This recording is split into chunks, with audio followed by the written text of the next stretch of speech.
The Marcellus Shale. This is the Marcellus Shale.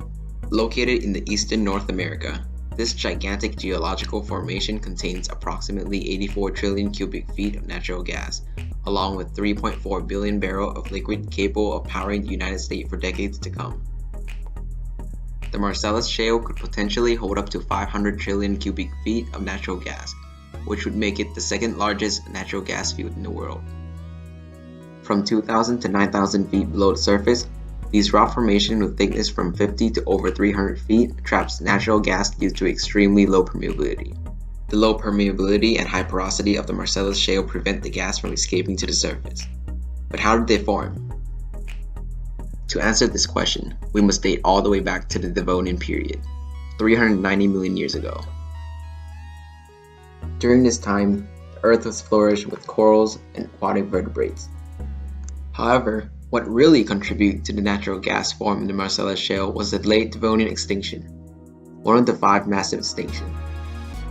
It is believed that the mass extinction was caused by asteroid impacts, dissolved oxygen shortage, plate tectonic, sea level change, and climate change. Over 70% of species went extinct. It marked the end of the Devonian period. At the same time, an event called silicate weathering removed oxygen from the atmosphere, where the carbon entered the marine's burial ground. The result of these organic matters and nutrients, plus the lack of oxygen for decomposition, led to the formation of natural gas. This is the timeline of the Marcellus Shale from Devonian extinction up until the present. Throughout the 390 million years, the leftover organic compounds go through various transformations before becoming what we know as the Marcellus Shale. Now let's talk about plankton.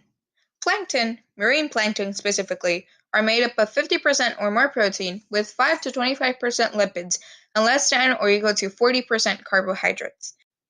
When the organism dies, it sinks to the bottom of the ocean where it goes through the first process in becoming either petroleum or natural gas, diagenesis. This is the process of compaction under what is described as mild temperature and pressure.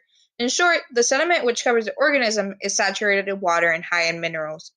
Water is then forced out, while carbohydrates and protein break down to create new structures which are kerogens, a waxy substance, and bitumen, a tarry-like material. The next step is called cathogenesis. Here, the kerogen will turn into petroleum or natural gas. The process of cathogenesis is defined by the field chemistry division as the thermal degradation of kerogen to form hydrocarbon chains. This process is accelerated by minerals whose deposit is persistent through the process, especially underwater. The varying conditions of cathogenesis are what form different end products. If the kerogen is at a high temperature and pressure, it will crack into smaller hydrocarbons, becoming gas. If it remains too cold, it will stay as kerogen. However, if the conditions are met correctly, it will turn into petroleum.